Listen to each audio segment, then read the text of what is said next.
So Matthew, talk to me a little bit about your internet presence, how it came about and how you perceive it. Well, a few years ago I made a viral video on accident, sort of by making these videos of a prank that I pulled in my math class. And I've done that for several years. And so if you were to search my name and the word Biola, because I teach at Biola, you would find several hundred news articles in at least 20 different languages with my name right there. So yes, I am kind of out there on the internet. The other interesting thing about that is that in general, I think there's this fear that if you're on the internet, anybody can find you and bad things might happen. However, it is actually trivial to find my cell phone number online. And I've given it to 5,000 different students over the years. And then it's also online. But I've never had people call and harass me or anything like that. I suppose if the internet presence that I had was more political, that might be more of a problem. Yeah. But I did have, about 5 years ago, I did have a random stranger call me because he had seen one of my videos, and it was I think it was a junior high kid from Texas. And I answered the phone and said, "Hello, this is Matthew Weathers," because I didn't recognize the number. And he sounded like flabbergasted that he had actually gotten a hold of me. The Matthew Weathers live on his cell phone. But it was kind of fun because then he sort of stammered around and said, yeah, I saw your video. And so I tried to have a nice little chat with him. "Oh, are you interested in video? Like what types of stuff?" But it was pleasant more than anything. But that is the only single time that a stranger has called me on my cell phone number because of this whole thing. From all of the exposure you've had, you've only had that one single call. Yeah, and this is I count about 100 million views on Facebook of the different videos I've done. Yeah, over the years. when you're saying viral, how many people have viewed your most popular YouTube video? My most popular one has about 15 million views on YouTube and about 50 million views on Facebook. Of course, nobody knows if Facebook views count. Right. The numbering of that is a source of controversy. But when you're talking about a presence, it really is a pretty significant number of viewers. Yeah, I hear you're a bit of a celebrity in Japan, isn't it? Or yes, I was on their NHK national TV station. They featured a clip of mine there. I did a little interview for them. So I've done interviews in, let's see, in Germany, Japan, and Sweden. Online interviews. That's great. Now, I think it's important to note that not everyone necessarily feel the same way about having that sort of an internet presence and may have higher sensitivity, some of the downsides of that. So I'd like to talk to an esteemed colleague of mine to share a bit of perhaps a different viewpoint on the idea of an internet presence. Well, I have to say I'm one of your 50 million viewers, Matthew. Every April 1st, I'm looking for what's new, and I admire your ability to put yourself out there to a nameless, faceless audience of the web. And that's what terrifies me. I don't have any bad experiences to speak of. I just don't have 50 million followers either. But the idea of putting yourself out there to an audience, not just right now in our cultural moment, for example, but in 10 years from now, or 20 years from now, or 100 years from now, to people that you don't know, who don't know you, who don't agree with you on everything, especially if you are dealing with political ideas or ideas at all. The loss of privacy that technology has enabled and even pushed us to be okay with is rather terrifying to me. And I think if I'm nostalgic for anything in this digital age, it's the ability to have private conversations with people. And I understand that nostalgia is a pathological condition. It literally means to be sick, to be homesick, to long for something that maybe is always already idealized, something that isn't actually there and never really was. But at the same time, I am terrified to think about my ideas being taken out of context here by anyone, or in the future, having ideas being out there in perpetuity that you have no control over.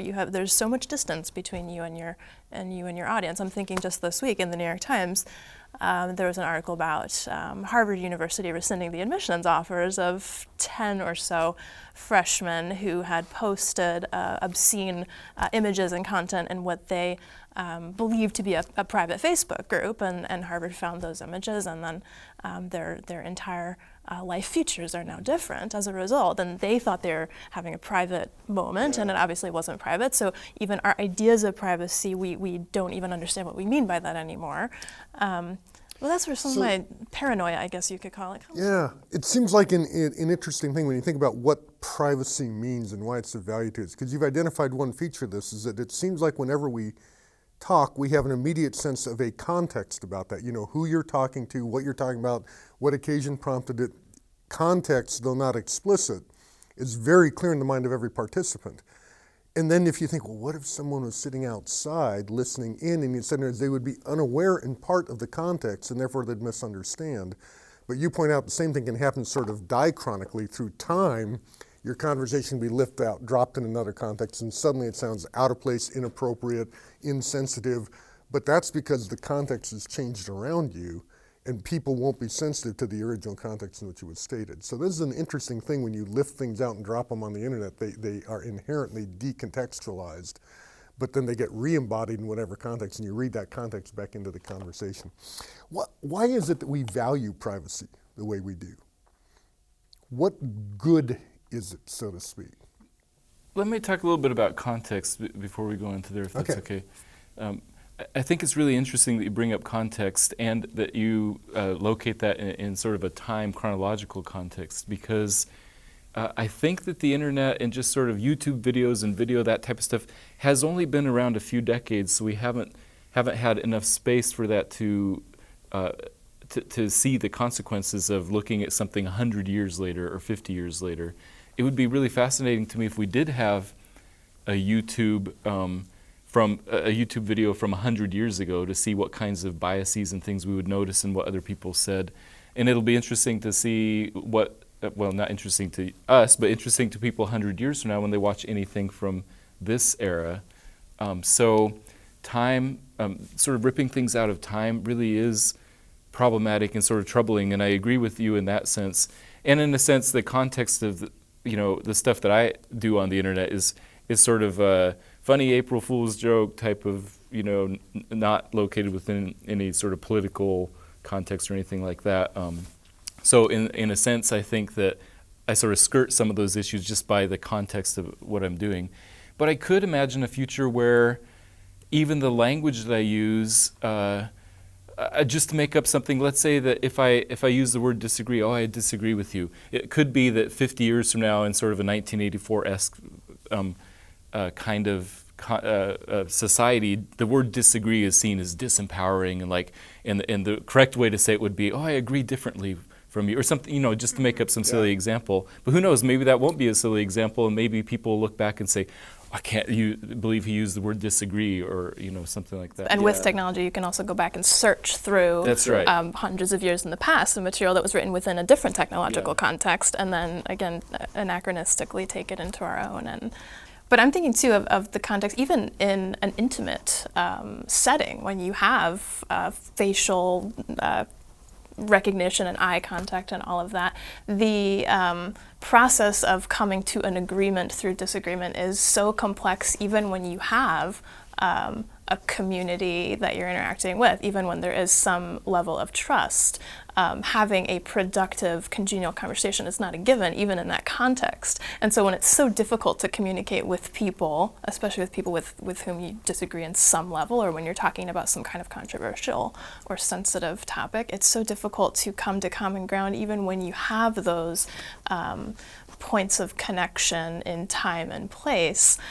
When you take those away, is there any possibility of connecting? I mean, so Matthew, you do connect with people across time and space, and again, your videos have caused people to laugh in many different contexts. What's the magic? Like, how are you able to make that connection across different contexts? Is it humor?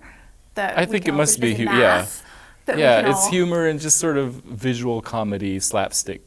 And it would be hard to translate that if the context were something different, if I were again, doing politics or talking about religious ideas or anything like that would just be really hard to translate across time or across languages even.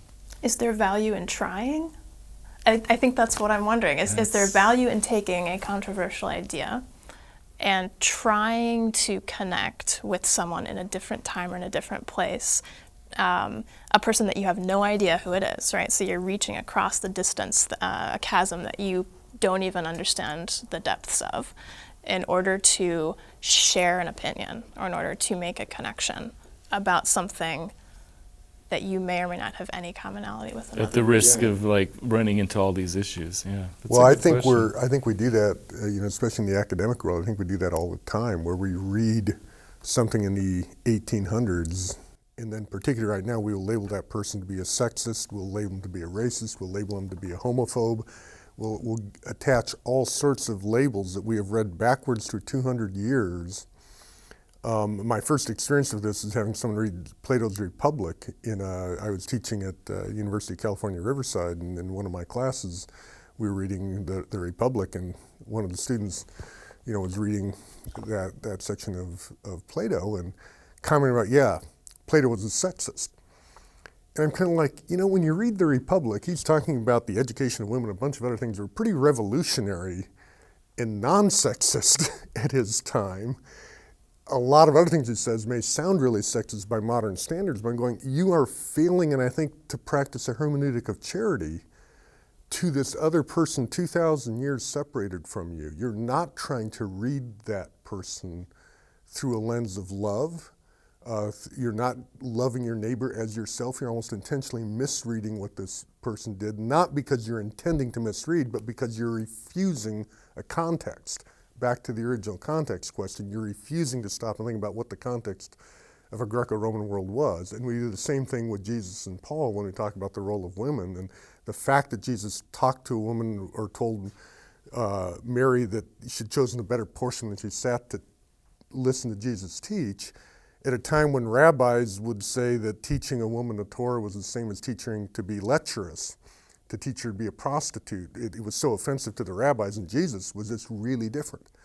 So you could call him an extremely liberal feminist in one sense, but looking backwards by 2017 standards, he seems perhaps out of place because he does still have some measure of difference between male and female, and that's anathema in our context. So I think we are pretty mean-spirited sometimes when we look backwards through time. Though I don't know the internet has made that better or worse. I was think just it's a going to little say, the default is probably hermeneutics of suspicion online, right? Yeah. And part of the practice of learning how to read properly is learning how to read with attention to context and get rid of some of the sloppy habits which are characteristic of that hermeneutic. Yeah. And so maybe we should apply some of the ideas of multiculturalism not just across borders, but across centuries too. Absolutely. Yeah, and it would be good for people to stop and think when we in a classroom are looking backwards through 200 years or 2,000 years and reading someone, and we put labels on them for being, sexist or racist or whatever the context may be, what we're actually modeling for our students is how we do cross-cultural communication. Because we have crossed a whole set of cultural boundaries, and we're saying this is how we should treat people on the other side of a cultural barrier. But of course, we never think about it that way. But we really are doing that when you go backwards through time. And I think we should be way more sensitive about, wait a minute, would I want to be treated that way? And by the way, if this was actually a person of a different culture or different gender or different sexual orientation, and I read or responded to them the way I've responded to this person going backwards through time, that would be outrageous. And I think it's good for us to have a little bit of sensitivity to it isn't even really an analogy, it just is crossing a cultural boundary. You're doing it by chronology instead of geography. But it's definitely a cultural boundary. And we've got to learn to read with love, I think, and to hear with love our interlocutors, even if they're not culturally distant, but chronologically distant.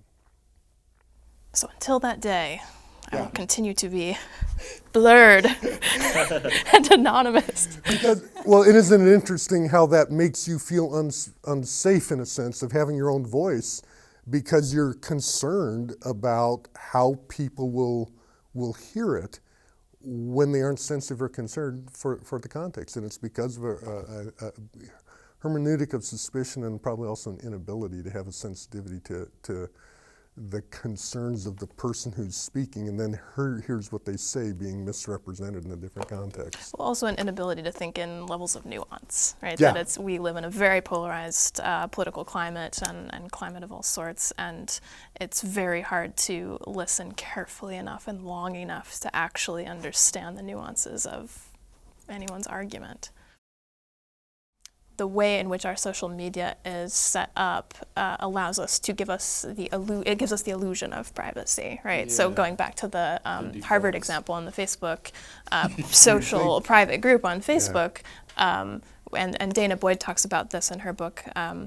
It's complicated as well that teenagers in particular have particular spaces, online spaces, digital spaces in which they're interacting that they perceive to be more or less private, more or less intimate.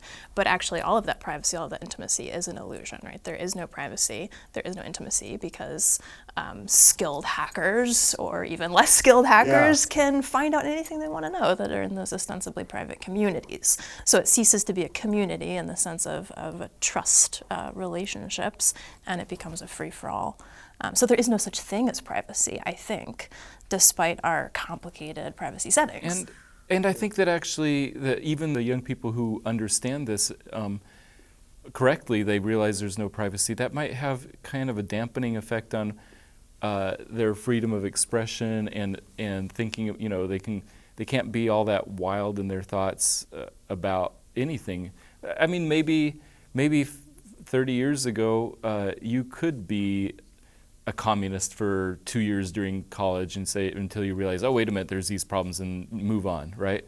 But these days, if you're a communist for 2 years in college, You're a communist for life. yeah, exactly. That'll be infinitely discoverable in the future, and so that's, that's a thing. I don't know if it's a good thing or a bad thing. Or it's just, it's something to be aware of, that those things last forever.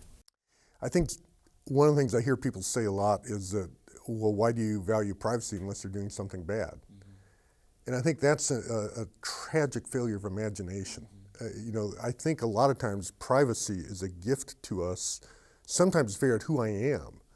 Let me talk to a friend to whom I can bare my soul, and sometimes as I'm doing that bearing, you discover things about yourself that until you articulate them, you don't even know are true. A friend of mine has this wonderful saying about, how do I know what I think until I see what I say? And there's an element of truth to that where the articulation of a thought makes it congeal. But then once it's congealed, you suddenly want to distance yourself from that thought, even if it was your own thought. You just realize, oh wow, now that I say that, I don't think I want to say that. But you need the room of privacy to figure out that that is a thought you don't want to think. And then secondly, you want to stop and think, why did my heart come up with an unthinkable thought? What's going on in me? And to have, again, a private space where that can be inspected, or oftentimes better yet, the compact social space, a friend or two with whom you can talk about these ideas. Because I think there's something about human knowing that is social, and we discover things in this sort of processing that we don't know when we're either forced to think merely alone or sharing our thoughts in a vastly public setting. There's something about the controlled spaces that allow different kinds of processing within our soul that I think we desperately need. And so when people tell me, well, what have you got to hide? It's like, I have things to discover that I'm not going to discover if everything I do in my project requires it to be broadcast to the world.